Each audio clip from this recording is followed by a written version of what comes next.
Oo nga eh, nakita ko Ayan dun sa ano guys. Kaya nilabang ko na lang. Magluluto na Ginagawa mo. Anong lutuin mo kapatid? Ginagawa mo. Sinigang na baboy. Wow, ang sarap naman yan niluto mo kapatid. Sige. Ayan o. Nagano na siya ng sibuyas guys, tapos bawang, tapos may nor na din, at may ano, sili, Pechay. at may pechay na guys. Ayan o. Ito na yan guys. Sana all. Ayan o. Ayan guys o. Pero lalagyan ko sa nipit Ayan. ito. Luto guys. Ayan. Guys. Wala nga lang to guys, gabi. Ayun, wala nga lang gabi. Oh no!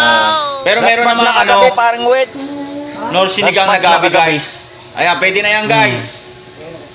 Ayan. Ay guys. Wala na kasi maisip na iano si Derek Oh, Sedi. ayun ang baboy guys oh. Palambot pa. Sa rice cooker mo. Oh, sa rice cooker. Okay lang yan, walang problema yan guys. Ang mahalaga naman may ulam tayo ngayon guys. Ayan. Ayan, cellphone pa nga siya guys oh. Ayan. May isang trip sa labas guys. Pero hayaan mo na, inaan ko na lang ito pag-edit guys. Na walang sound. Ayan. Ang guys, dahil matagal pa ang ano yung guys. Ang guys. Ang guys oh.